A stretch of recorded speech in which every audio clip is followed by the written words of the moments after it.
Ok, donc rebonjour. Je dois juste dire un mot dans le sens que cette présentation devait être présentée par moi-même et Catarina Rode, qui est en fait une personne qui a passé pas mal d'années à Caracas en travaillant en fait dans les superblocs au moment de la révolution bolivarienne. Malheureusement, elle ne peut pas être là et donc voilà, je vais faire mon mieux de parler pour les deux. Et encore une fois, je vais repasser à l'anglais. Donc, cette présentation est en fait prend des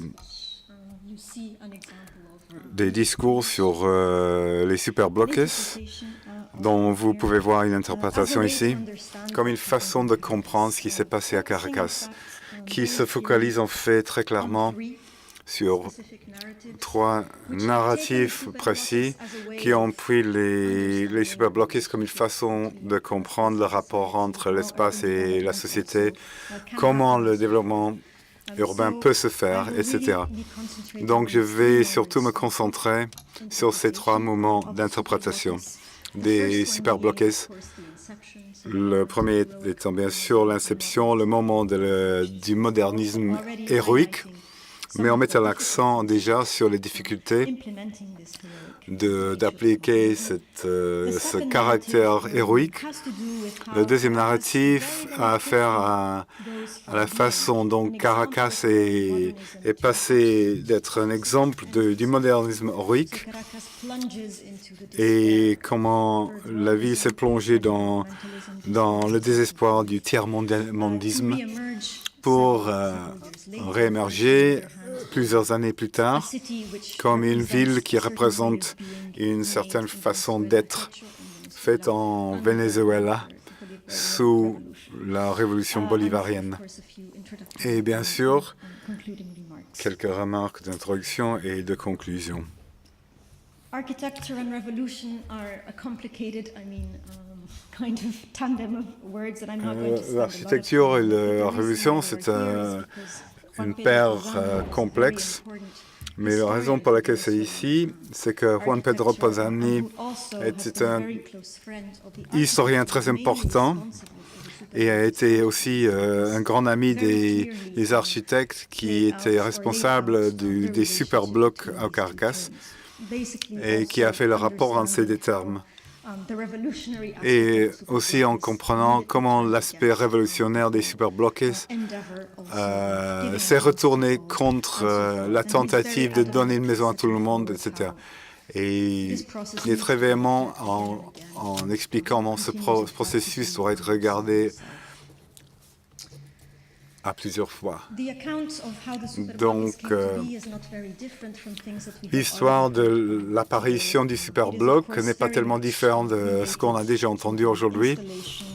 Il est tout à fait en rapport avec l'installation de ce qu'on appelle l'installation des muchos et des ranchos sur le territoire de Venezuela, qui sont liés au désespoir, à la tristesse, à l'abandon, et donc qui ont besoin d'une solution différente. Alors bien sûr, tout ça prend une intensité très, très claire à cause des ressources derrière le nouveau projet. Le nouvel idéal national, qui commence avec la dictature des Jiménez à Caracas, a été rendu possible, bien sûr, par le fait que Venezuela passe à travers un boom du pétrole. Donc, on en parle de la mesure et des mesures, la possibilité de pouvoir dépendre sur les ressources du pétrole. Donc, Venezuela ne fait pas seulement que mettre en œuvre le modernisme, mais faire très vite.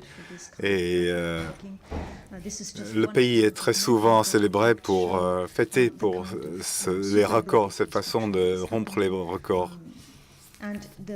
Et comme l'exemple des superblocs, one of the most exemplary in terms of the speed and the intensity at which the superbloques are constructed, and which actually happens after the example that you see in this particular Donc cette présentation est à la base de toute l'idée de la rapidité de la construction des superblocs.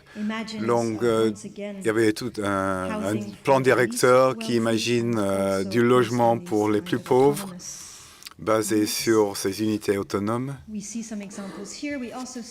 On voit des exemples ici et on voit aussi comme ils sont localisés, en fait, surtout dans le côté ouest de la ville et en rapport avec une topographie très particulière qui rend les ranchos, la ville informelle, très très évidente parce que le long de la vallée, il y a les collines, les côtières où les ranchos, la ville informelle est très très visible. Et ça, c'était aller à l'encontre du désir de prouver sa modernité. C'est pour ça que le Banco Obrero, qui est en fait l'agence nationale du logement, a commencé avec des expériences qui avaient plus à faire avec l'architecture à petite échelle et des coutumes nationaux, a très vite passé à une façon très différente de faire avancer le logement social, que vous pouvez voir sur la couverture de ce catalogue avec des cadres en béton que vous voyez là. Donc, on commence avec les cas comme ceci, qui ressemblent beaucoup plus à ceux qu'on a vus ce matin, surtout celui de Lima. On peut voir que ce genre d'échelle est très vite dépassé. Et c'est celle-ci, l'échelle qui la remplace et qui est mis en rapport avec ce qui est nommé le programme présidentiel pour l'élimination de logements insalubres. Et c'est censé être un programme national, mais en fait, l'accent est mis sur la ville capitale, à Caracas elle-même. Donc, on voit la dichotomie très claire entre le problème et la solution, d'une façon très basique dans cette image. Et ici, vous pouvez voir l'introduction au plus grand développement qui caractérise l'expérience des superblocs à Caracas, qui s'appelle Unidades Residencial de Diciembre. Ça, c'est la date de l'installation du dictateur. Et l'aspect le plus intéressant de l'histoire, c'est que l'endroit serait renommé et sera renommé très vite d'une façon qui aura beaucoup plus de sens pour les habitants. Donc, il y a plusieurs expériences qui se font sous cet architecte moderniste. Et dans cet aspect, le superbloqué n'est plus positionné comme du logement pour les pauvres, mais aussi pour les classes moyennes. Et ça devient très clairement lié à l'idée de modernisme et de l'urbanisme pour donner du prestige au pays. Et vous pouvez voir avec ces images qui font partie de ce schéma national du logement.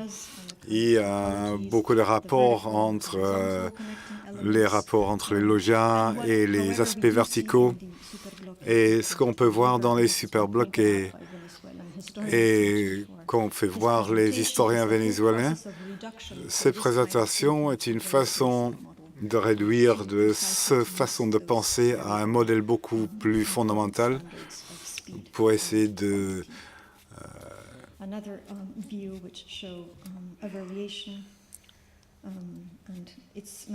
ici, une nouvelle vue qui montre la situation et sa matérialisation. Donc, la façon au rez-de-chaussée, comment inclure l'espace commercial et le parking. Et aussi, on voit le traitement polychromatique, quelque chose qui devient très, très associé avec le langage des superbloqués. Et ici, vous pouvez voir Dos de Diciembre, qui est renommé le développement Enrico de Dinero. C'est celui-ci sur lequel je veux mettre l'accent parce qu'il est le plus grand, mais qui est le plus présent dans les narratifs de l'expérience Superbloquée. Beaucoup des photos, je pense, parlent pour elles-mêmes par rapport à leur rapport entre ce développement et le territoire environnant. Ce qui est important de savoir, c'est qu'en termes de l'élimination des implantations informelles, il y a 19 de ces implantations informelles qui sont démolies pour faire place. Et ça, c'est très important parce que toute l'histoire del 23 de Enero va être retournée à cause de cette approche de table rase. Et ça, c'est une brochure qui fête tout le développement. Donc, le premier narratif, comme j'ai dit, était de mettre Caracas sur la carte du modernisme. Et je pense que ces citations d'Irponte montrent quelle est l'intention, comme on appelle, de la part des architectes étrangers, faite aux architectes vénézuéliens, parce qu'ils voient Caracas comme le lieu où cette transition peut se faire. Il y a des architectes illustres qui signent une pétition pour que Caracas fait partie de cette scène. Et bien sûr, il y a des fêtes, il y a les héros qui sont fêtés, il y a Le Corbusier, et toute cette idée de mettre en rapport avec les variétés infinies de cette version. Et voici le développement juste après sa construction, et où vous pouvez voir où le couplement des superblocs se fait avec des éléments plus bas, moins haut. Et puis par rapport à la maquette au Guggenheim avec cette architecture du cliché, voici encore un exemple. Par exemple, Henry Russell Hitchcock qui regroupe les architectes de l'Amérique. Et voici l'image d'accompagnement qui sert à narrer et qui a fait, il n'est pas seulement question des superbloqués, mais une façon de transformer le paysage lui-même. Donc, je pense que ça va presque sans dire. Et l'architecture d'aujourd'hui, où il y a toute une discussion de l'architecture moderne, on voit qu'il n'y a pas beaucoup de villes capitales dans le monde du Sud qui sont prises en compte, mais Caracas est là comme une des villes les plus signifiantes de l'Amérique du Sud. Donc on voit comment ce narratif avance. Mais comme j'ai dit, ce narratif tombe vite dans l'eau. Il y a un contre-mouvement qui se rapporte beaucoup à l'arrivée des experts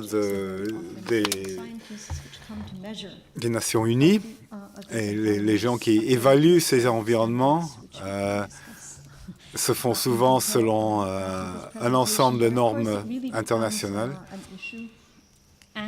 Et ça devient vraiment un enjeu.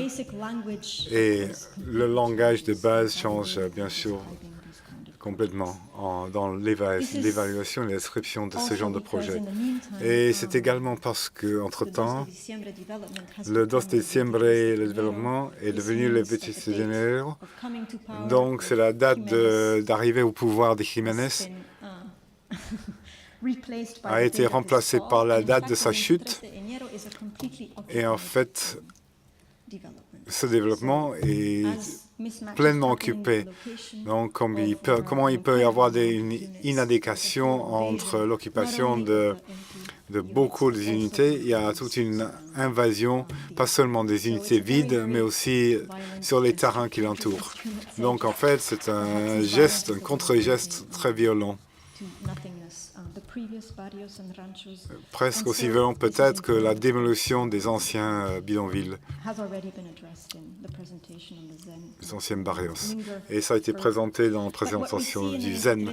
Donc, ce qu'on voit dans le 20 dinero, ce qu'on voit dans l'évaluation du projet, d'abord, on voit un développement qui constitue presque la moitié de la totalité des blocs. Donc, c'est énorme par rapport à ce qui se passe ailleurs à Caracas.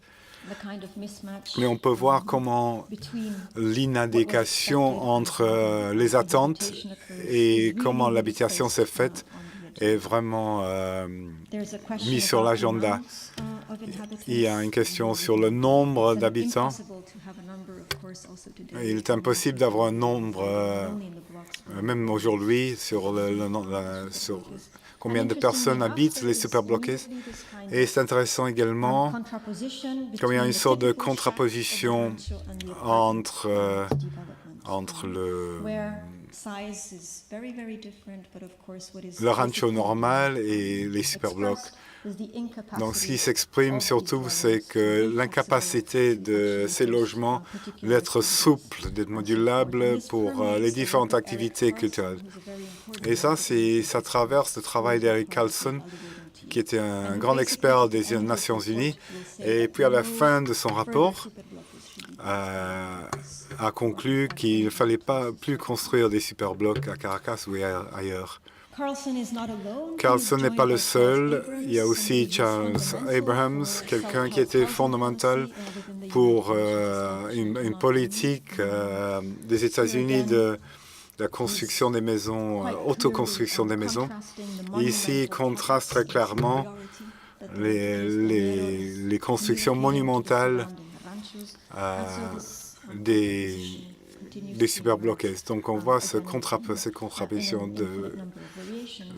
dans une multiplicité de variations. Et en plus, John Turner lui-même, qu'on a rencontré ce matin, lui aussi met l'accent, malgré l'ambition d'enlever toutes les ranchos, le seul résultat des superbloqués, c'est d'en créer de plus en plus de ranchos. Et les deux images qui sont comprises dans Housing by People, dont j'ai parlé ce matin, prennent leur sens ici. Je vais essayer de conclure en parlant du travail de Sabina avec Sabine Pater. Donc des artistes qui sont localisés dans les superbloqués pour donner une différente lecture de ce qui se passait là-dedans pendant la révolution bolivarienne. Surtout en commençant avec le fait qu'après ce narratif de la fin du modernisme, après le discours du tiers-mondisme qui a occupé cet endroit, sont devenus des zones oubliées ou excluses dans la ville. Et on a laissé les habitants à leur propre autonomie pour s'organiser. Avec Chavez, ça a changé très significativement. Parce qu'il avait sa base électorale dans cet endroit, parce qu'il y avait cette histoire révolutionnaire qui est prise comme patrimoine important. Et ça veut dire aussi que des fonds fédéraux sont dirigés sur ces superbloqués en rapport avec leur réhabilitation, mais par ailleurs aussi sur l'agriculture urbaine, dans les espaces autour et des projets communautaires, y compris la santé, la musique, etc. Donc, ce que Sabine Pater et Helmut Weber ont dit, qui ont été un peu les témoins de ce processus, c'est que Venti est sorti, pour ainsi dire, de l'oubli à Caracas et contraste cette exclusion avec le fait que l'architecte est fêté comme un des plus grands architectes en oubliant son travail sur le logement. Et par ailleurs, il y a un vrai besoin de réfléchir sur la situation actuelle, pas seulement du point de vue de la perspective du patrimoine, mais sur la capacité des habitants et la nécessité. Donc, ce qu'on voit ici, ce genre d'appel de reconsidérer les superbloqués et certaines des images qui ont accompagné le travail de Bitter et Weber, et ils ont montré une vidéo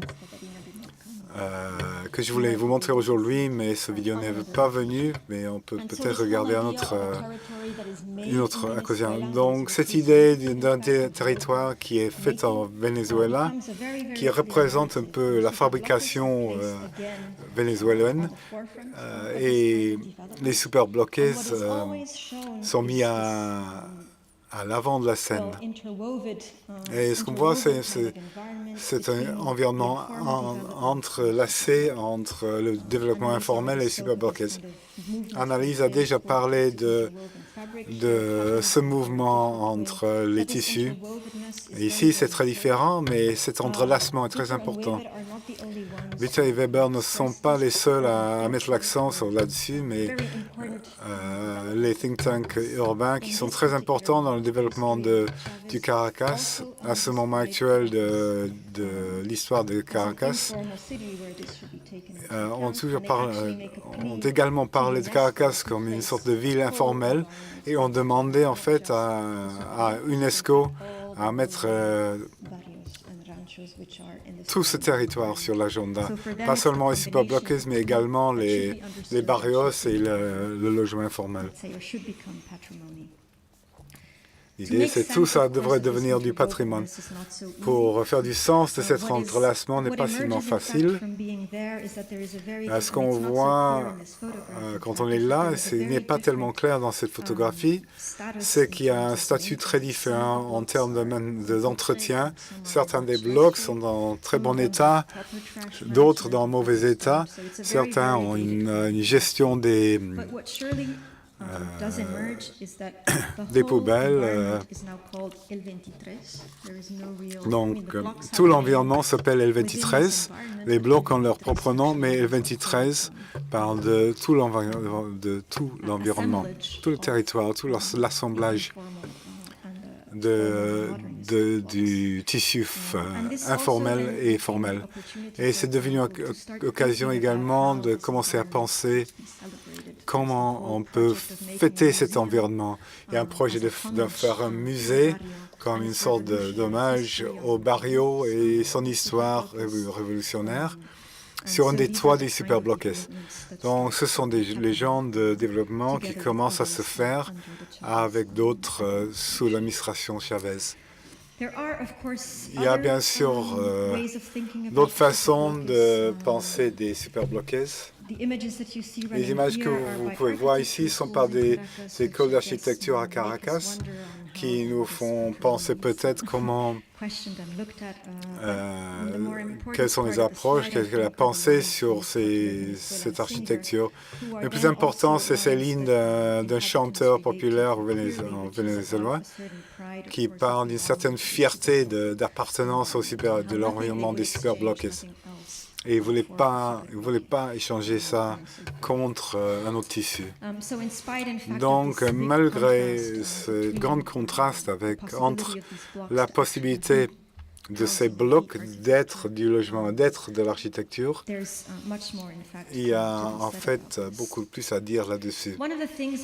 Une des choses qui émerge de cet environnement complexe, où on sait que les familles habitent à travers le tissu informel et bas et les bâtiments hauts, Il y a des aspects comparables à ce que montrait Analyse. Donc il y a une sorte de déplacement, un mouvement entre les deux environnements. C'est aussi que ça génère une pensée sur de nouvelles topologies de logement. Ça aussi, c'est un travail d'un think tank urbain qui est à discuter peut-être, mais qui pense à toute cette notion de la maison qui grandit, qu'on a vu au début du XXe siècle, mais on veut mettre à l'échelle de Caracas. Et l'exaltation des superblocs comme une sorte de barreau vertical et rapporter intimement comme la pensée à Caracas comme une sorte de paysage de maisons agrandissantes. Eh bien, je vous remercie doublement. Déjà, je remercie les organisateurs pour m'avoir invité à parler d'un cas que Marianita connaît déjà pas mal. Et ensuite, je vous remercie à vous, gentil public, de rester pour cette communication pas très exotique qui va apporter, donc, à la fin de ce colloque, va nous faire revenir en France, faire revenir un peu pied sur terre. Et c'est pour cela que je vais essayer de pas vous, de raccourcir peut-être un tout petit peu, de pas prendre une demi-heure, mais de me concentrer sur des transformations plus spécifiquement associatives dans un quartier qui s'appelle le quartier des Hautes-Pierres à Strasbourg, dont je vais vous parler tout d'abord au début un petit peu pour vous montrer ensuite ces transformations associative. Voilà. Donc, hop. Voilà. Donc, cette image correspond à un livre qui est le livre de l'architecte qui a conçu Haute-Pierre, qui s'appelle Pierre Vivian. Alors, déjà, cette image est parlante, à mon avis. Elle explique Haute-Pierre à travers un modèle conçu à mesure d'homme et à travers bien sûr la métaphore de la ruche et qui renvoie bien sûr au rôle des habitants comme des abeilles laborieuses et bien sûr ces deux métaphores sont vraiment très fortes pour le quartier de Haute-Pierre qui est un quartier qui est né en réalité contre les grands ensembles. C'est un quartier qui est construit dans les années, surtout dans les années à partir de la fin des années 60 dans la périphérie ouest de Strasbourg. Et pardon pour ces images très moches. Donc passons plutôt à cette image qui vient justement du livre. Et c'est un quartier qui est construit sur la partie ouest de Strasbourg et qui correspond à une extension qui évolue donc par les politiques et reflète aussi un rêve d'aménageur qui imagine à la fois des espaces, mais également des désirs et des besoins d'habitants. On désire en effet refaire la société à travers la ville et placer au centre de l'urbanisme la nécessité du lien social. C'est à travers donc cette nécessité qui naît Haute-Pierre. Avec un maire qui est Pierre Pfimelin, qui est le maire européen de la ville de Strasbourg, un maire qui rêve de faire devenir Strasbourg en tant que grande capitale européenne et qui donc invente avec les urbanistes ce quartier qui est né comme un quartier périphérique, mais qui est né comme un quartier pour effectivement, même s'il naît contre les grands ensembles, finalement il porte la même idéologie, c'est-à-dire un quartier qui naît un peu top-down, donc un quartier qui est conçu entièrement par les architectes, et c'est un quartier qui se destine à bien faire vivre des habitants de classe, des habitants de classe moyenne, voire de classe ouvrière, de les faire bien vivre selon des principes que je vais vous illustrer maintenant. Alors, l'ambition du maire et de son architecte Pierre Vivian, qui est un architecte parisien, un architecte assez connu à l'époque, et c'est lui comme ils le disent, de renouveler profondément le concept urbanistique et architecturaux dominant et d'apporter des réponses aux défauts des grands ensembles. Donc on est dans une phase de réfiguration de grands ensembles à cette époque-là. On est déjà donc dans la phase à laquelle on sait que le modèle, on présuppose que le modèle des grands ensembles n'a pas marché.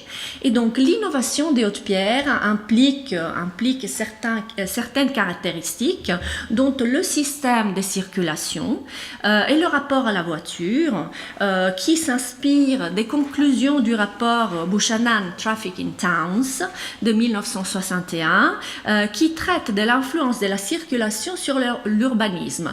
On veut donc influer sur des circulations apaisées. Donc on veut pour Haute-Pierre, des circulations apaisées, des circulations de voitures qui vont se faire de façon périphérique autour des mailles et bien sûr avec une autoroute qui va couper ensuite, comme vous voyez, attendez, je vais revenir en arrière, comme ça. Donc voilà, le schéma de Haute-Pierre, originairement est un schéma de ce type-là. Ça c'est l'autoroute qui est conçue effectivement pour traverser le quartier en deux. En réalité, seulement cette partie de quartier est réalisée avec une ZUP qui est créée. Et ensuite, cette partie ne sera n'aura jamais cette forme, mais sera transformée plutôt dans une ZAC qui prendra une forme complètement différente, parce que déjà dans les années 80, on met en doute, bien sûr, déjà le modèle de Haute-Pierre.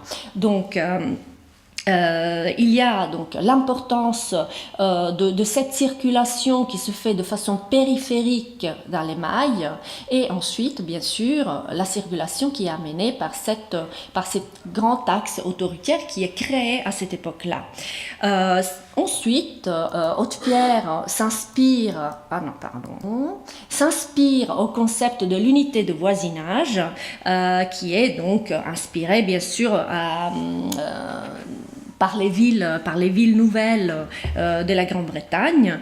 Et Pierre Vivien reprend le principe de hiérarchisation et de séparation des circulations afin de permettre effectivement de concentrer la vie de chaque maille dans le centre, dans ce qu'on appelle le cœur de maille, et donc la maille qui est la maille hexagonale. Bien sûr, ces mailles hexagonales permettent une circulation sans feu, comme je le disais tout à l'heure, et s'inspirent à une forme urbaine qui est celle inventée en 1967 par un ingénieur de ponts et chaussées qui s'appelle Dubois-Tenne. La maille hexagonale a un autre avantage, elle permet la création d'énormément d'espaces verts autour du quartier, mais aussi à l'intérieur de Haute-Pierre. Donc là, vous voyez bien le maire Fimelin qui se promène avec des élus, avec des habitants, spécialement évidemment les jeunes qui représentent le futur de ce quartier en construction dans un espace qui est complètement vert, complètement libre, mais c'est pas le seul parce que par la suite, encore aujourd'hui, Haute-Pierre présente ce type de paysage et c'est encore des espaces qui restent extrêmement verts et extrêmement utilisés d'ailleurs pour des différentes activités. Alors, ce projet est un projet qui sera primé, est considéré comme un projet innovant et donc, il sera porté comme vraiment le projet pour Strasbourg de cette époque-là. Cependant, des urbanistes qui sont d'ailleurs ont été longuement enseignants à l'école d'architecture de Strasbourg, des urbanistes comme Charles Backofen parlent d'un échec de ce quartier quant à sa centralité. Il est avec ce maillage, il a été extrêmement difficile de concevoir une centralité du quartier, et finalement la centralité du quartier est devenue le grand supermarché Auchan qui va se mettre en périphérie de la maille Jacqueline. Donc effectivement, c'est la seule centralité qui a pu être trouvée pour le quartier de Haute-Pierre. D'autre part, il y a tout de suite aussi le problème de la construction du quartier qui s'étale pendant très longtemps. Cette construction s'étale de 69 à 81, provoquant des importants désagréments pour les habitants. On peut noter aussi que à côté des mailles d'habitat, il y a également des mailles d'activité. Il y a un très grand hôpital, le centre commercial, un théâtre et comme je vous ai montré, la maille de sport est dédiée aux promenades et au sport. Dans les années... Pardon, j'ai vraiment du mal avec la droite et la gauche. Donc, dans les années 70, donc à quelques années du début de la construction de ce quartier, on voit bien que l'imaginaire du quartier oscille entre une image bucolique, une image de village et une image du béton. Donc, est-ce que ça va être Haute-Pierre la bucolique?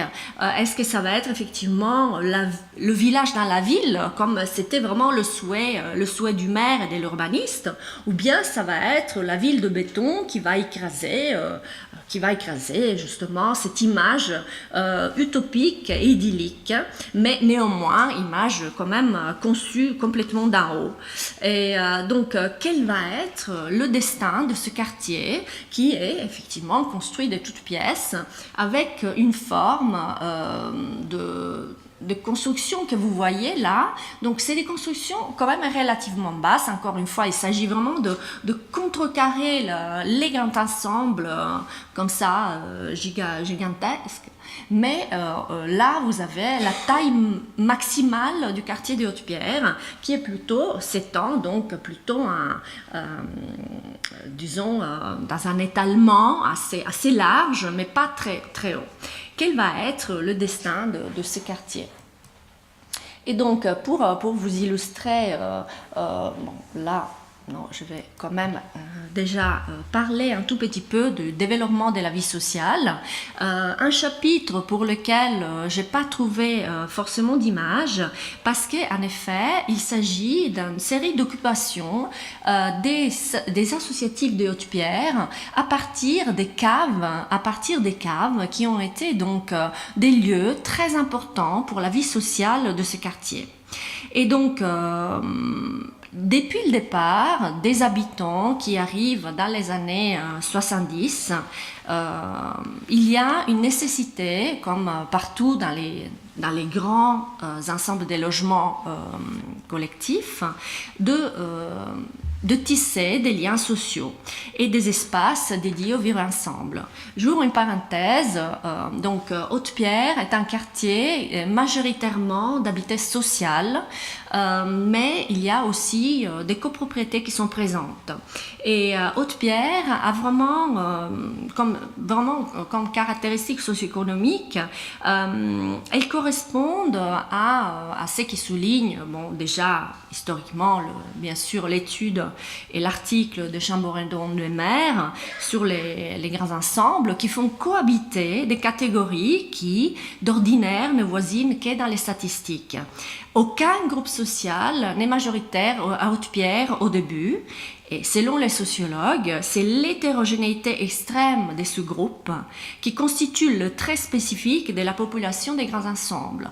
Donc on trouve des personnes, des familles de classe ouvrière, mais aussi pas mal de fonctionnaires, surtout des fonctionnaires municipaux aussi, donc, et on trouve des jeunes, surtout des familles assez jeunes, enfin, bon, c'est les caractéristiques très très bien connues pour les grands ensembles, et donc ces caractéristiques socio-économiques bien sûr vont changer avec le temps, mais donc dès le départ, et ça je tiens à le souligner, dès le départ les habitants de ce quartier ont ressenti un sentiment d'isolement, un sentiment de ghettoisation, parce qu'effectivement le quartier n'est vraiment en dehors de la ville. Le quartier est vraiment à part, vraiment constitue une opération de ville à part, de morceaux de ville coupés du reste de la ville. Et ils ont du mal à rejoindre le centre-ville, ils vivent dans un chantier permanent, et naît justement cette idée d'être des citadins pas comme les autres. Cette sensation, cette impression d'être mis à l'écart est une impression qui se construit dès le départ, dès les années 70. Ce n'est pas une construction postérieure liée à l'arrivée des populations migrantes, disons, plus défavorisées. Bien sûr, il s'agit de populations très fortement migrantes aussi, dans le sens qu'on trouve à Haute-Pierre des populations qui sont des caractéristiques de première migration, plutôt européenne, mais aussi algérienne. Donc il y a les premiers, c'est les Italiens, les Portugais après. Ensuite viennent les Algériens, les Espagnols bien sûr. Mais à côté de ces immigrés, en grande partie européens, il y a ces petits fonctionnaires français, à la fois les Alsaciens et à la fois les Français qui viennent de l'extérieur. Donc il y a ce groupe de personnes qui, malgré le fait qu'ils font partie d'une classe sociale ouvrière et disons une classe sociale disons intermédiaire aussi, ils se sentent stigmatisés, ils se sentent ghettoisés et mis à l'écart. Donc c'est pas un sentiment qui naît ensuite, c'est un sentiment qui naît progressivement pour le quartier. Et donc c'est pour venir donc à l'idée que ces personnes ont ressenti le besoin de se réunir en association et de constituer des groupes associatifs qui sont aussi des groupes de pression pour amener le politique à effectivement leur permettre plutôt de constituer le lien social. Mais le problème, c'est où, bien sûr, puisque ces types de logements ne sont pas effectivement dotés de tous les avantages qui étaient dans le projet de Vivien au début. Donc, cette vie sociale doit bien s'épanouir quelque part. Alors, du coup, elle va s'épanouir dans des caves. Alors, pour juste une petite anticipation, non, je vous montrerai tout à l'heure, des fois, même s'il n'y a pas des images partout, c'est pas grave. Donc, ces caves, ce sont des caves que les habitants vont aménager progressivement. Ces structures associatives, qu'on dénombre donc déjà une bonne vingtaine au départ, auront vraiment un impact majeur dans l'invention de l'espace de ce nouveau quartier.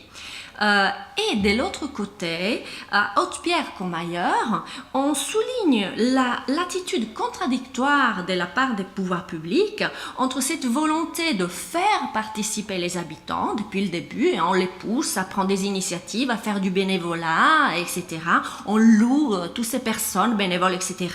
Mais de l'autre part, il y a une volonté de pilotage ou même de contrôle de leurs actions, et de l'autre part aussi une volonté de ne pas trop leur donner des espaces, parce qu'après on ne sait pas ce qui se passe, parce que bien ou mal c'est quand même c'est des personnes qui sont à part, donc si on leur laisse trop, on sait jamais. Donc dès le départ, les revendications associatives visent la mise en place d'activités socioculturelles qui sont pour la plupart bénévoles, même entièrement bénévoles, dans les sous-sols. Alors, mais comment s'approprier des sous-sols? Parce que, bon, effectivement, voilà, vous savez que les règles pour les habitats sociaux en France sont quand même assez draconiennes. Donc, on peut investir les espaces publics, peut-être plus facilement, mais c'est vrai que les espaces d'habitat, c'est quand même très difficile de se les approprier de façon permanente. Donc, du coup, les habitants peuvent profiter de cette circulaire qui avait déjà été éditée en 1965 sur les mètres carrés sociaux. Donc, cette circulaire dit que les maîtres d'ouvrage doivent réserver un mètre carré social par logement pour un groupe d'au moins 50 appartements.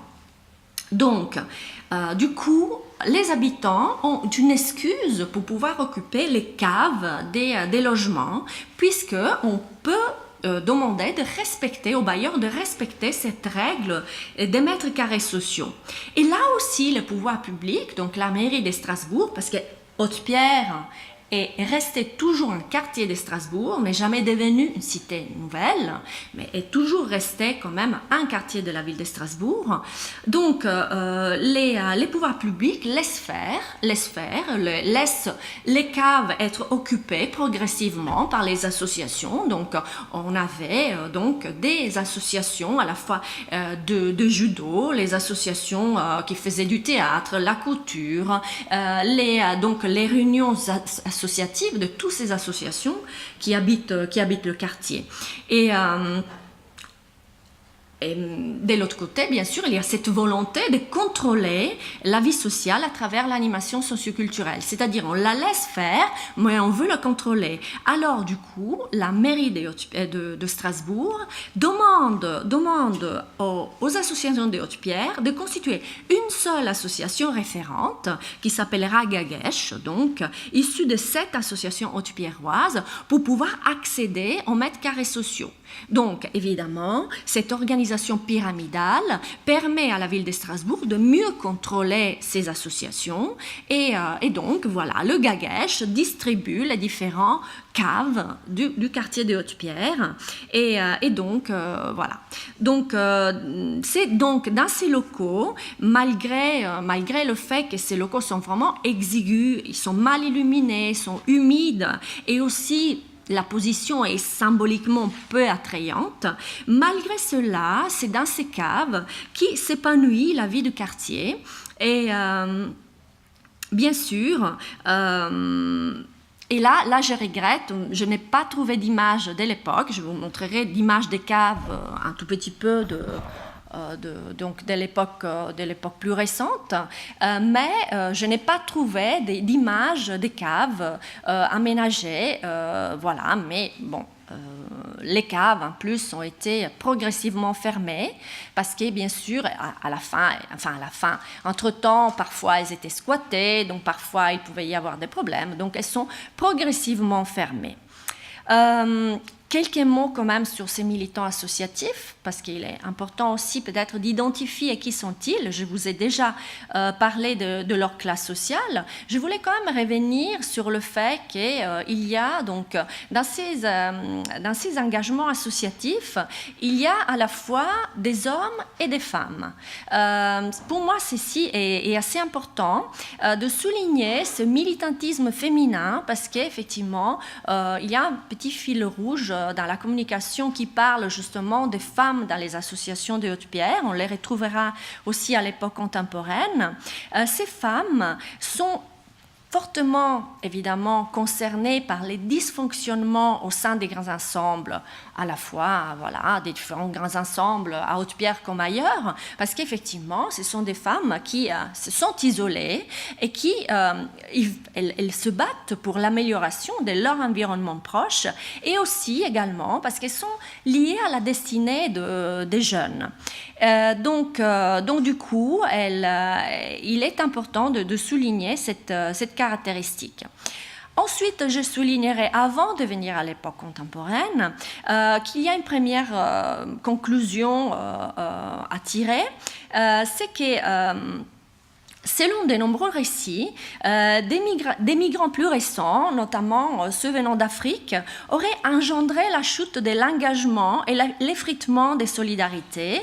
Mais en réalité, la crise du mouvement pionnier qu'on atteste au milieu des années 80 ne signifie pas la fin de l'innovation sociale et spatiale, mais sa redéfinition autour de nouveaux objets, comme le dit Loïc Vadlorge, par exemple. Donc, on verra bien comment ces initiatives associatives s'épanouissent, ou en tout cas rencontrent les logiques de la rénovation urbaine sur laquelle je vais venir maintenant, avec des images. Donc voilà, donc je passe sur la rénovation urbaine de manière très rapide. C'est juste cette rénovation urbaine à Haute-Pierre me permet tout simplement de mettre en avant un aspect qui me paraît important dans ces quartiers d'habitat social qui sont intéressés par des opérations lourdes de rénovation urbaine. Je dirais tout d'abord, évidemment, que la rénovation urbaine est une deuxième phase de négation de ce pouvoir des habitants de redéfinir les espaces. Donc, on les a niés, on les a complètement pas impliqués dans la première configuration. Là, on nie aussi leur capacité, aussi dans la réconfiguration. Parce que souvent, les habitants, voilà, malgré les idées de participation et concertation, en réalité, on leur impose bien souvent, comme le disent beaucoup d'études, notamment Epstein, Renaud Epstein, qui a beaucoup travaillé sur ces questions-là, on nie quand même l'expertise habitante dans les rénovations urbaines. Mais pour moi, le cadre de la rénovation urbaine est important aussi parce que ce cadre me permet de parler d'une situation de rénovation urbaine. Et cette situation de rénovation urbaine, pour la définir, je m'inspire à la définition des situations coloniales théorisée par Georges Ballandier comme un cadre au sein duquel les éléments sont fortement liés entre eux, ce qui implique la nécessité d'une analyse globale et imbriquée et non pas fragmentée de ces phénomènes. C'est pour cela que pour analyser les associations et leur transformation spatiale, pour moi il était très important aussi de me demander quelle est l'imbrication entre ces initiatives associatives et la rénovation urbaine. Et la rénovation urbaine ouvre bien ou mal un cadre de possibles au sein duquel je lis les transformations contemporaines des associations. Tout simplement parce que la rénovation urbaine met à disposition des associations des budgets, des crédits, mais également d'un certain nombre d'espaces qui sont l'objet de ces transformations. Alors là, je vais venir sur trois exemples contemporains. Le projet de deux associations des quartiers qui s'appelle La Réforme sociale et Avicenne, et une troisième association, Horizon, dont les acteurs sont, eux, en majorité externes au quartier. Ces trois associations, entre autres, bien sûr, mais ces trois cas de figure que j'ai choisis, participent à des aménagements spatiaux, mais ce sont surtout les externes, donc les associatives externes, qui sont les plus dotées en capital culturel, qui réussissent à porter des véritables projets dans l'espace public. Les deux autres associations se limitent, disons qu'ils investissent des espaces associatifs, même si un de leurs projets est très important, c'est la mosquée de Strasbourg. Alors, bon, je passe sur ça. Donc, tout d'abord, je vous présente La Réforme sociale. C'est une association qui, par exemple, gère un des jardins participatifs à Haute-Pierre.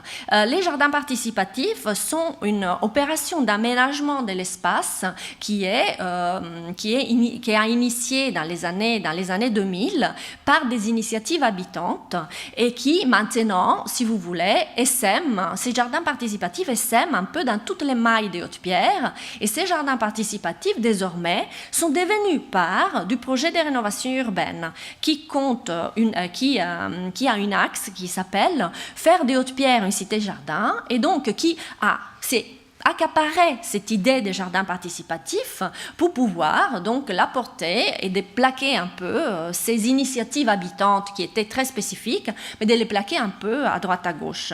L'autre initiative est celle de la mosquée qui est l'aboutissement pour la réforme sociale d'un processus extrêmement long qui a duré plus de 10 ans. Donc là, on est effectivement, avec la rénovation urbaine, la réforme sociale, l'association de la réforme sociale a pu enfin obtenir un terrain, mais la réforme sociale a commencé là, dans les années 80, donc dans une des fameuses caves de Haute-Pierre. Donc cave que j'avais visitée à l'époque, plutôt je l'ai visitée dans les années 2000 quand elle était ouverte au public.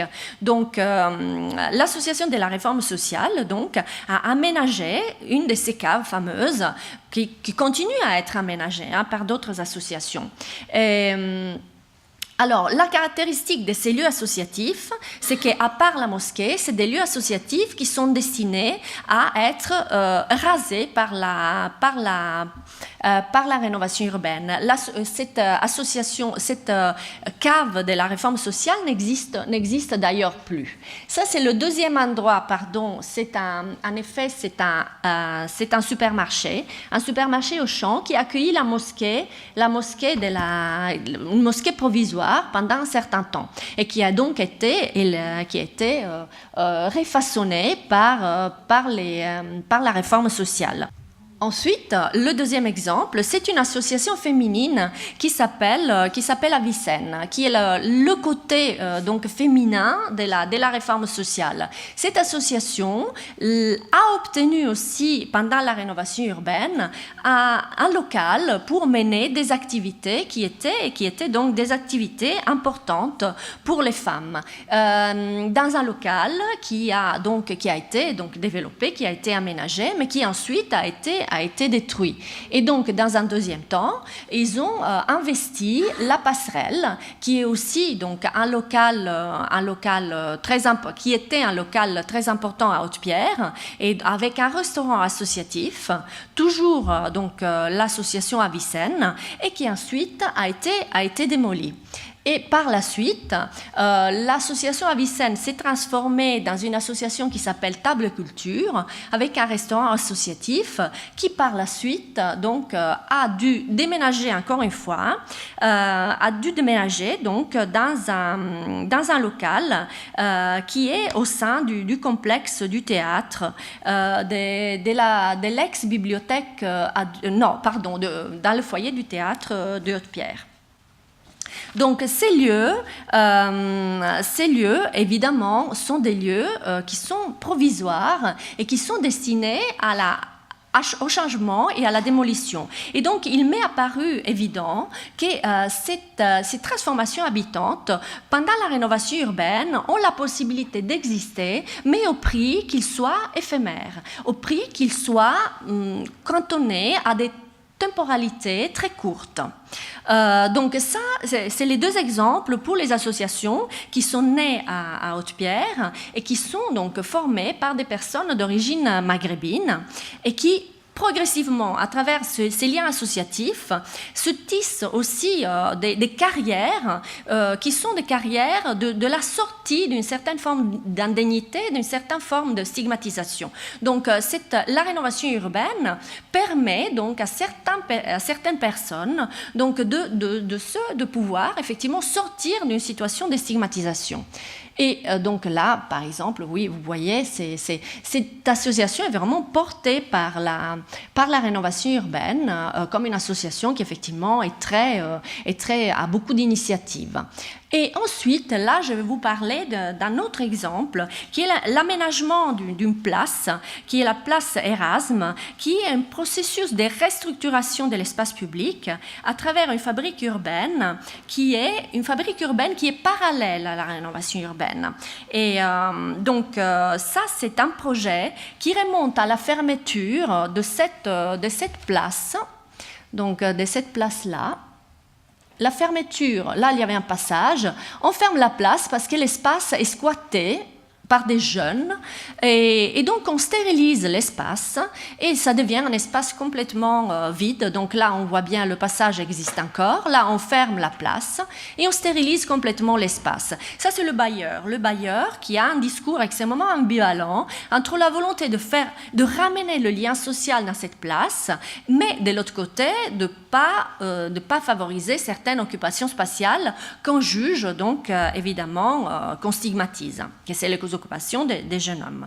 Donc, une association qui s'appelle Horizome, d'ailleurs que j'ai aussi cofondée. Cette association a proposé un projet d'aménagement de l'espace public et qui, donc cet aménagement, a pu trouver des petits financements et a initié donc des chantiers pendant 4 ans à travers une démarche basée sur des entretiens anthropologiques qui avaient dans un premier temps prouvé que ces espaces-là étaient des espaces très fortement occupés par des pratiques habitantes, pas seulement par des jeunes, mais un peu par tout le monde. Et à partir donc d'une démarche d'enquête et d'une démarche d'occupation progressive de ces espaces-là, il y a des labobricots qui sont mis en place et ensuite des aménagements qui ont été proposés. On arrive à cet aménagement de la place. Cet aménagement de la place qui a essaimé effectivement dans d'autres places de Haute-Pierre et qui a permis à cette association finalement de se professionnaliser. Là, vous voyez effectivement sur le site de l'association, il y a énormément de photos de ces événements moi, je dirais, en venant rapidement aux conclusions, parce que je crois que j'ai déjà dépassé le temps, alors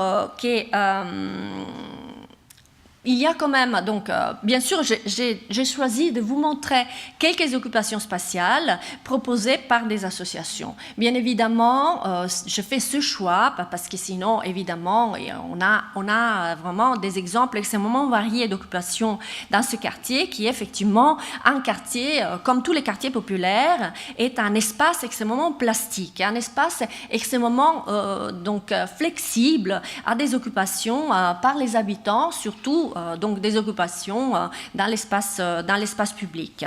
Je dirais aussi que par rapport à ces associations, il y a donc des différentes dynamiques qui se mettent en place pour cette occupation de l'espace, qui n'est pas seulement une occupation consensuelle, mais évidemment, c'est aussi parfois une occupation qui provoque des tensions, qui provoque, je ne dis pas des conflits, mais je dirais plutôt des tensions.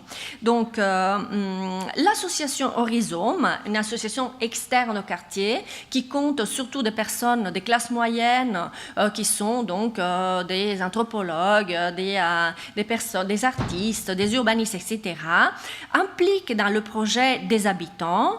Mais malgré ça, on a quand même une division symbolique entre les habitants et les membres de l'association Horizome. Et on a juste une illusion d'une parité de position, notamment lors des chantiers. Ça, on le voit très clairement, que les décideurs sont quand même les personnes qui arrivent avec un capital culturel qui leur a permis d'ailleurs d'obtenir facilement aussi quelques financements. Donc, malgré des avancées notables quant au lien social, parce que cette place fonctionne relativement bien, il y a quand même des tensions, notamment avec des associations préexistantes qui sont concurrencées par cette nouvelle association qui vise quand même à valoriser des jeunes stigmatisés. Que d'autres associations voulaient par contre évacuer de la place. Donc, pour terminer cette conclusion, je dirais que ces aménagements que j'ai pu vous montrer rapidement, la caractéristique commune de ces aménagements est leur caractère éphémère, parce que même ces aménagements-là sont en suspens, parce qu'il y a une deuxième phase de rénovation urbaine qui va arriver dans cette maille, qui va peut-être complètement les effacer. Mais ce qui n'est pas détruit, ce qui n'est pas effacé, c'est un processus de transformation des acteurs qui sont concernés par ces transformations. D'un côté, les associations locales portent des projets personnels et collectifs qui leur permettent de sortir d'une situation de stigmatisation, comme pour les femmes donc, de l'association Table Culture, comme pour les hommes qui portent le projet de la mosquée. D'ailleurs, c'est sûr qu'ils ont bien intérêt à faire figure de bons élèves, voilà. Et de l'autre côté, les associations extérieures qui, au début, sont dans un rôle de contestation, que je ne voulais pas clarifier au départ, mais sont dans un rôle de contestation, mais en réalité se professionnalisent et s'institutionnalisent progressivement autour des thématiques proposées par la rénovation urbaine. Donc, ce que je voulais vous montrer, c'est cette imbrication extrêmement forte entre les initiatives habitantes et les politiques urbaines. Et ces dernières agissent, s'appropriant les bonnes initiatives aussi, les politiques urbaines, les bonnes initiatives, en les normalisant et en les rigidifiant. Voilà, mais bien sûr, ces initiatives habitantes continuent à exister tout de même. Merci beaucoup et excusez-moi pour avoir dépassé le temps. First of all, thank you, Marianita and Olivier, for the invitation. D'abord, merci beaucoup pour m'avoir invité et pour tous ceux qui ont organisé le congrès. Et puis, l'arrêt suivant, c'est la Roumanie, Bucarest. Comme vous savez peut-être, on parle d'une république anciennement socialiste. Et ce qui est intéressant ici, c'est la période qui a commencé en 1947, donc après la Deuxième Guerre mondiale.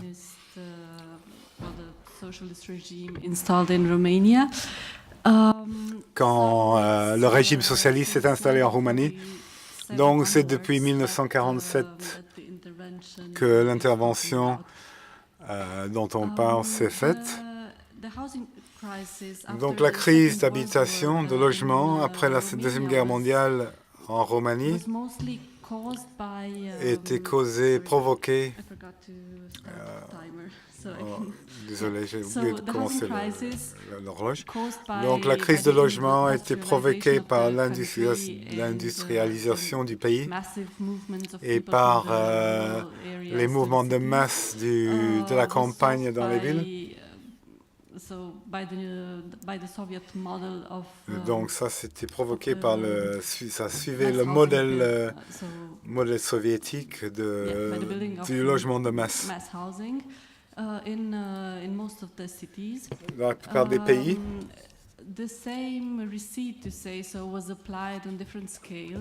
la même recette a été appliquée à des échelles différentes.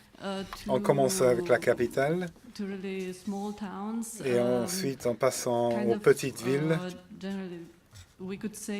On pourrait dire généralement c'était le même produit qui était appliqué. Donc il y avait de nouveaux paysages qui ont caractérisé tout le pays depuis ce moment-là.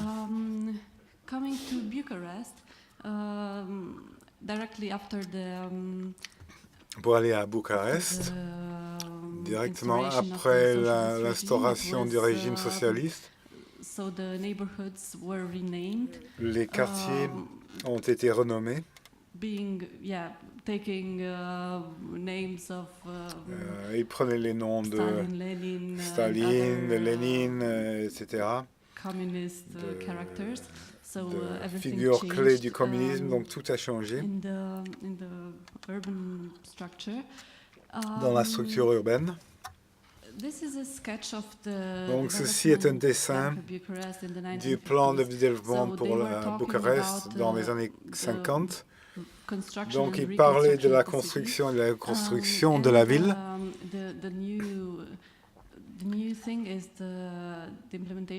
Donc la nouveauté, c'était le développement des zones industrielles sur la périphérie. Et donc plus récemment, le damier à côté des zones industrielles, des surfaces en damier. Ça, c'est de nouveaux quartiers résidentiels de logement. Donc, si on va se focaliser sur celui de l'Est et celui de l'Ouest, qui sont devenus ensuite des modèles pour le pays entier. Comme vous savez peut-être, que vous reconnaissez peut-être, c'est la figure du dictateur roumain, Ceausescu, qui était impliqué activement dans le processus de conception de nouveaux quartiers résidentiels. Et en fait, c'était presque lui qui a dicté la façon dont on devait procéder. Donc, en pratique, la nouvelle architecture fut un instrument d'une nouvelle ordre socialiste. Les habitants, ça c'est la partie très intéressante. À ce moment-là, historiquement, la Roumanie était en majorité un pays rural. Donc c'était surtout les gens venus de la campagne qui ont créé cette crise du logement dans la ville. Il y avait certains qui étaient obligés de venir travailler dans les usines et il y avait une grande modification. Donc le nouvel ordre socialiste s'est traduit dans une transition d'une société traditionnelle en une société moderne. Donc tout était retourné à ce moment-là. Les deux quartiers sur lesquels on se focalise sont Balta, Alba, qui s'appelle Titan aussi, et Dromul Tabaret. Les noms se rapportent à des faits historiques. Baltaba, ça veut dire la mare blanche. C'était nommé ainsi parce que le quartier était construit sur des anciennes carrières et des briqueries. Donc ça, c'est devenu une mare blanche quand il y avait les pluies. Et ensuite, le nom Titan provient d'une usine de ciment qui était située là au XXe siècle. Deuxième quartier, la route du campement, prend son nom de la révolution, de la figure de la révolution romaine en 1821. Donc ce grand révolutionnaire a mis son camp dans cet endroit. Comme on a vu auparavant, on a déjà parlé des micro-rayons, micro-districts, et c'est bien expliqué. Mais je voudrais ajouter le fait que ces deux quartiers ont été conçus sur la base de modèles de base, d'un module de base qui est censé être assez hétérogène. Donc, c'est pas uniquement, c'est multifonctionnel. Donc, c'est conçu pour attirer les gens avec d'autres fonctions. En pratique, les concepteurs ont essayé de sortir de la grille socialiste utilisée auparavant, et donc le micro-rayon est assez pittoresque et même un peu une unité assez pittoresque et vitale. Donc sa structure est assez claire et mixte, comme j'ai dit tout à l'heure. Donc il y a du zoning, un mélange de résidentiel, de loisirs, d'équipements différents. Donc pour revenir à Balta Alba, le quartier a été construit au début des années 60. Au début, on pensait pour 100 000 habitants. Actuellement, il y a plus ou moins 400 000 qui y habitent. Donc en ce qui concerne le projet d'origine, le nombre a augmenté de 4. Quand vous faites une recherche, ceci est l'image la plus ancienne sur ce quartier, sur cette zone. C'est des processions d'enterrement pendant la peste bubonique du 19e siècle. Donc il est dit que pendant cette peste, il y a beaucoup de cadavres qui sont enterrés ici. Donc l'histoire est assez riche.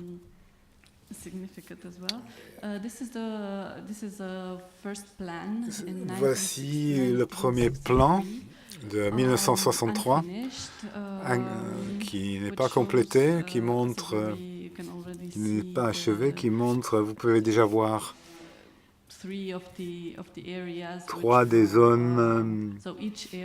Chaque zone, le quartier était divisé en 6 zones et chaque zone était divisée en micro-districts. Et voici le modèle du quartier entier qui fut organisé autour d'un énorme parc avec 2 lacs. C'était l'endroit de la sociabilité, des loisirs. Donc une vue aérienne du quartier inachevé où il ressort que les dalles sont différentes en taille et en forme et en morphologie également. Donc il y avait une tentative de sortir de la monotonie qui se trouve souvent dans la planification d'un tel quartier. Et voici une image à l'achèvement du quartier. Et voici la vue à partir du parc. Donc au centre, dans le quartier, il était très vert, le centre du quartier, le cœur du quartier. Donc pour passer au quartier de l'Est, qui a été construit 5 ans plus tard. Donc on a vu ici une vue par Google Earth de 2008. Donc on voit déjà, on voit le projet d'origine avec le processus de densification qui a suivi. Donc à présent c'est assez dense.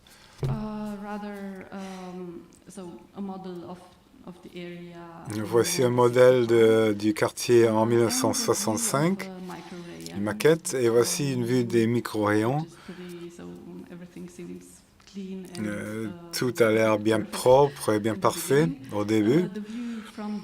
La vue de nouveau du parc vers le quartier.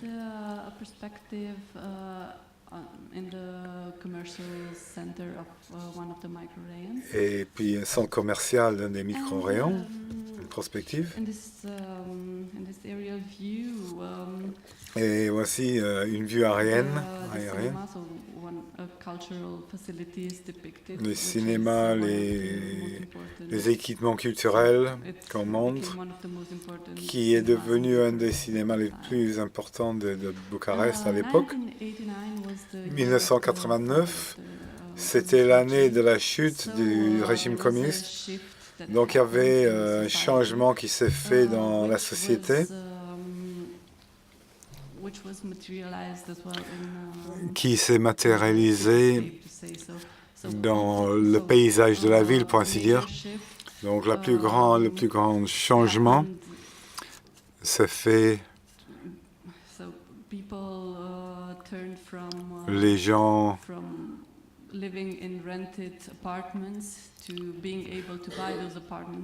avaient l'occasion d'acheter leurs appartements. Ils n'étaient plus locataires, ils étaient en accession de propriété. Bon, de l'égalité du début, ils avaient la liberté pour exprimer leur diversité. Et auparavant, il y avait un mix social. Après 89,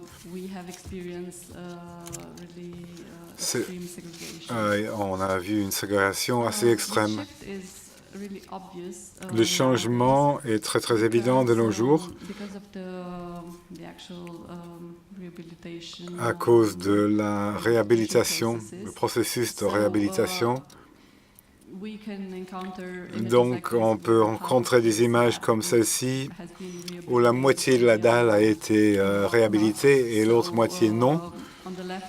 Donc, sur la partie gauche, on voit toujours des signes d'appropriation, une sorte de collage, alors qu'à droite, c'est bien propre, façade bien neuf et bien propre. Et cette image, c'est inversé. J'aurais mieux que ce soit la voiture bleue à gauche et la blanche à droite. Parce que la voiture bleue est le modèle exemplaire, alors que la voiture blanche, c'est le modèle suivant. Donc tout a changé, même dans la conception des voitures. Aujourd'hui, Batalba est un hybride intéressant parce que, en pratique, le quartier a pu accéder à beaucoup de fonds nationaux pour la réhabilitation des blocs de logement.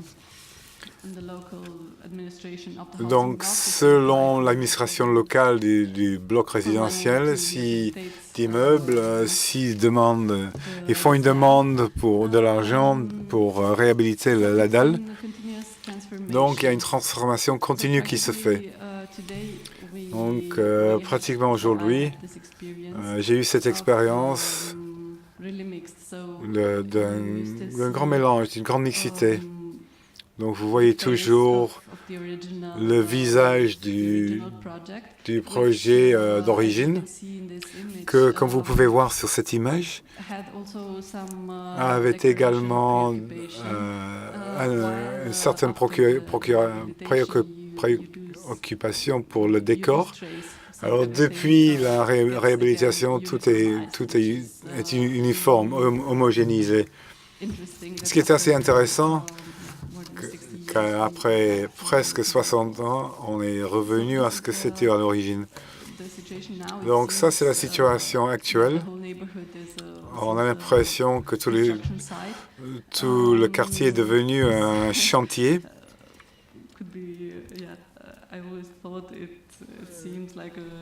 Pour moi, ouais, c'est comme un projet de cristaux d'emballage. Mais c'est pas ça, c'est un chantier de réhabilitation qui a pris plus de temps que prévu à cause du manque de matériaux. Et bien sûr, ce programme, le but de ce programme, le seul but de ce programme est d'augmenter l'efficacité énergétique de ces bâtiments, parce qu'avec le climat en Roumanie en hiver, on atteint à moins 25 degrés, donc on a besoin d'une bonne isolation thermique. Donc, à l'échelle nationale, on encourage les gens de faire ça et ils sont très prenants. Donc, ils doivent payer 20% du coût et l'État paye le solde. Et voici encore une fois le nouveau visage des immeubles qui ont une finition nouvelle. Donc les couleurs sont différentes, les géométries sont différentes. C'est pas vraiment de la substance, c'est une question de forme. Mais il n'y a pas de recherche qui se fait là-dessus. Donc,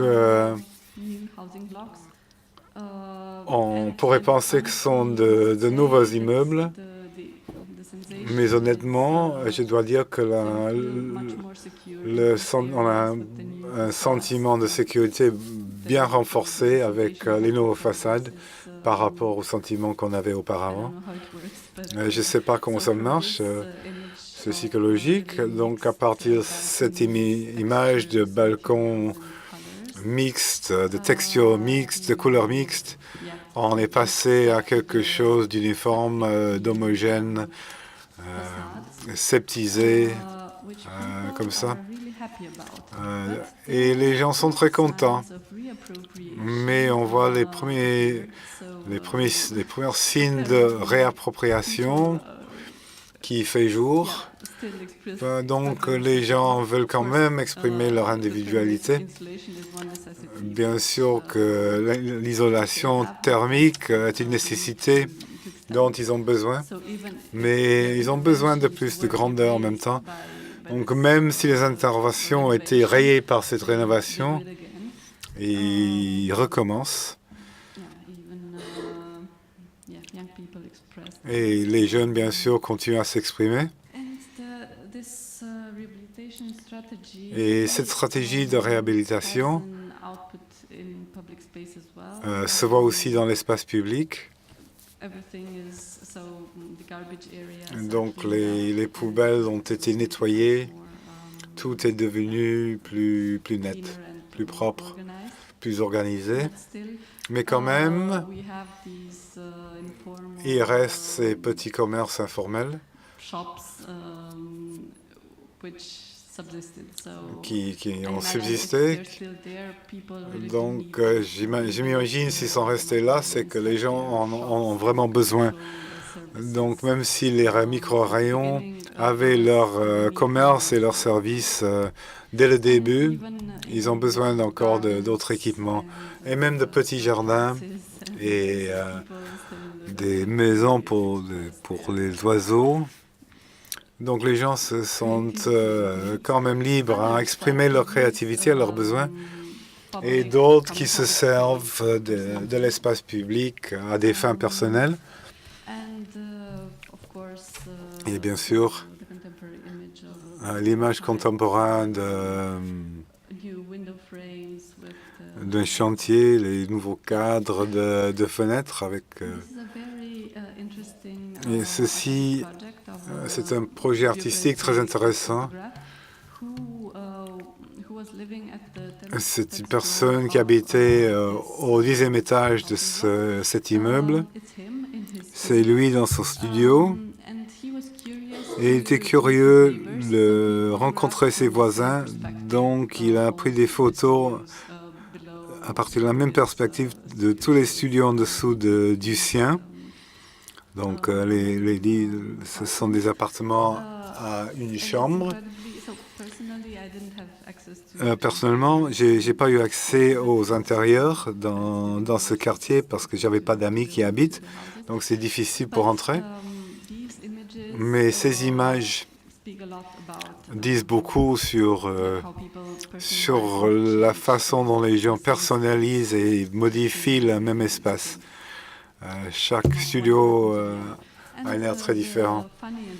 Et puis, le fait drôle et intéressant, c'est que tout récemment,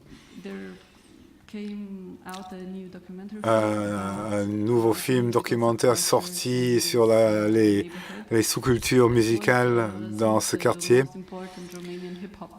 Et en fait, un des plus grands groupes de hip-hop de la Roumanie sont venus de ce quartier. Donc je pense que c'est très intéressant d'analyser cette couche également.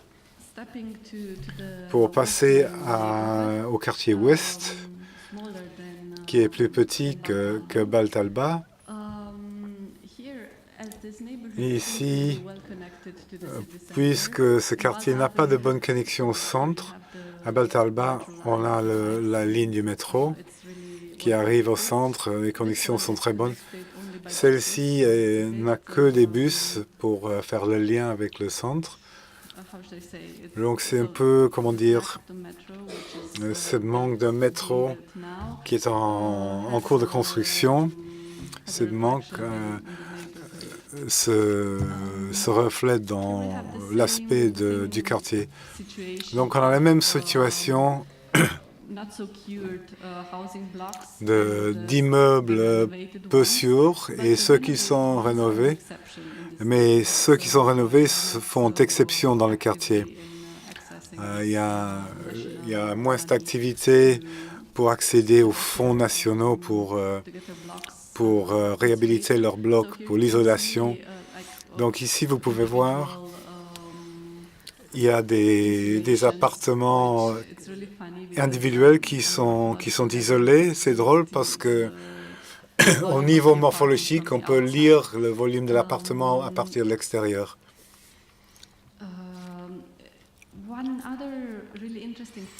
Un autre aspect très intéressant, c'est ce trou, cette tranchée dans les immeubles. Ça, c'est le chantier du nouveau métro qui va arriver. Donc, ce quartier va bientôt changer. Donc, dans ces creux, les gens ont approprié ces creux, ces tranchées dans le bâtiment. Il y avait une dame qui tenait ce magasin. Et ça semble incroyable, mais ça marche. Les gens viennent acheter, même s'il y a des centres commerciaux à 10 mètres. Donc les gens, quand même, utilisent ces commerces informels. Et il y a des gens qui prolongent leur appartement dans ces creux. Et ici, il y a un peu plus d'espace. Donc, il y a un supermarché de proximité qui est également informel.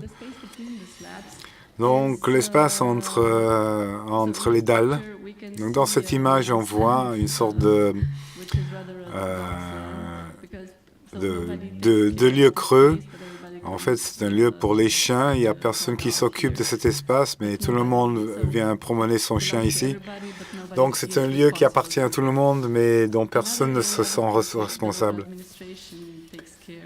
À d'autres endroits, c'est l'administration locale qui s'occupe des espaces entre les bars, entre les dalles, entre les blocs, entre les bars.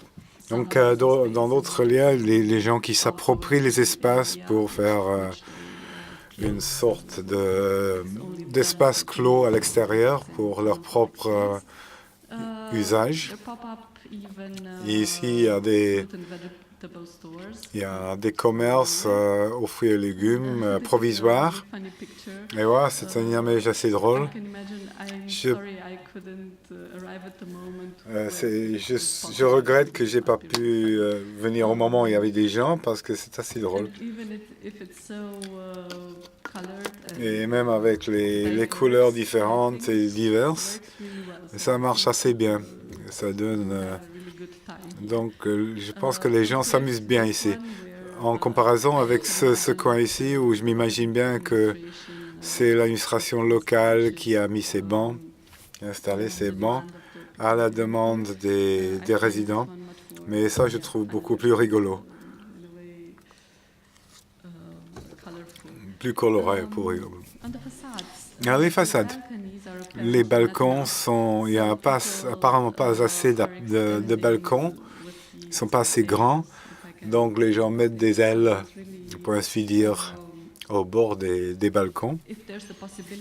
S'il y a la possibilité, les gens vont agrandir.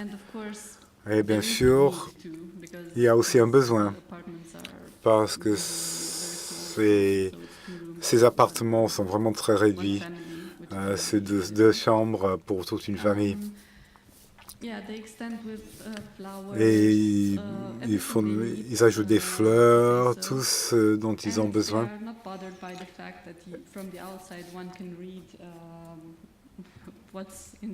Et ils s'en fichent du fait que de l'extérieur, on peut lire leurs besoins et ce qui se trouve dans leur logement. Au rez-de-chaussée, on voit presque partout des grilles de protection. Mais en même temps, c'est peuplé, c'est un lieu de stockage ou un lieu vert. Et ça, je trouve assez souvent. Ce sont des des conteneurs de choux. Donc les gens, pour ainsi dire, exposent leur vie intime et dans ces lieux prolongés. Et c'est le cas d'un immeuble nouvellement réhabilité où cette vieille dame a mis les grilles sur la fenêtre parce qu'elle a dit qu'elle avait peur des voleurs. Donc elle avait besoin de se sentir en sécurité, mais ça ne lui posait pas de problème de stocker des affaires là-bas. Du point de vue esthétique, on aurait pu penser que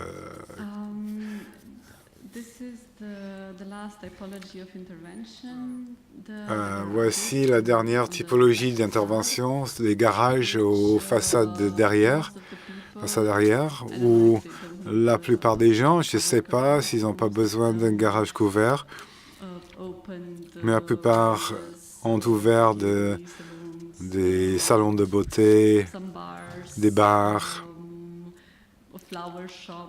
un magasin de fleurs, mini-marché, un commerce pour les animaux domestiques. Pour revenir au discours de l'isolation, en Roumanie, en espace public, il n'y a pas de discours sur l'héritage, sur le patrimoine et la protection de ces bâtiments. Ça reste un trauma. Donc, il n'y a personne qui pense à ouvrir une telle discussion.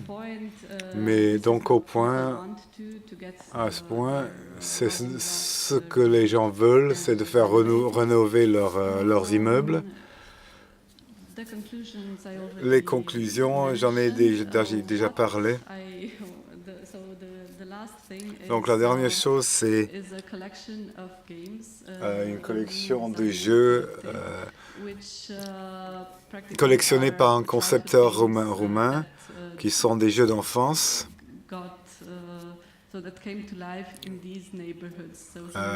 qui ont vu le jour dans ces quartiers. Donc c'est lui qui a collectionné ce patrimoine matériel, les façons de jouer dictées par cette morphologie, par ces quartiers. Donc merci pour votre attention.